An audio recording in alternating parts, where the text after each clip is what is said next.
Hello guys, अस्सलाम वालेकुम। मैं मोहम्मद कमर, आप देख रहे हैं मेरा यूट्यूब चैनल मार्क 11।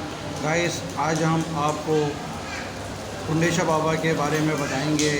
आपका मज़ार फुरंगी नंबर 4 मोबाइल मार्केट के सामने है।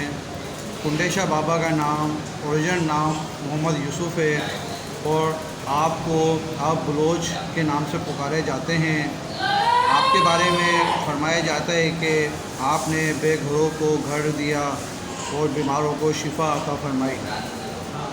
यहाँ पर लोग अल्लाह ताला के हुक्म से शिफा पाते हैं और आपके मदार पर आसेब ज़दा लोगों का बहुत ज़्यादा रश रहता है और आप आसेब ज़दा लोगों का इलाज किया जाता है।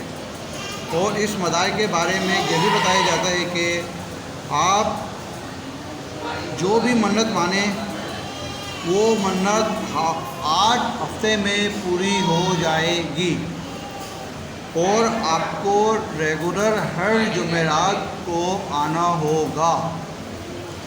7 जुमेरात तक आप कंटिन्यू मज़ार पे हाज़िरी दें और 8वीं जुमेरात को अल्लाह ताला के हुक्म से आपकी वो मन्नत पूरी हो जाएगी। ये लोगों का इन पे अकीदा है, क्योंकि अकीदा भी बहुत बड़ा है ना कि लोगों को अगर अकीदा हो तो अल्लाह ताला भी उन्हीं लोगों के काम करता है, क्योंकि काम तो अल्लाह ही को करना है। अल्लाह ताला ने इन बुजुर्गान दीन को एक हमारे लिए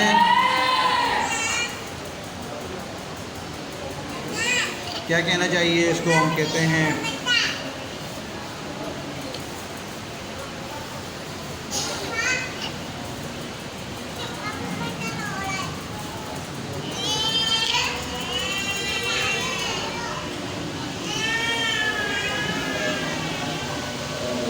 आ जाए बड़े भाई, नमाज का टाइम है, नमाज के लिए बंद करेंगे। आ जाए, बाहर आ जाए भाई, बाहर आ जाए नमाज के बाद।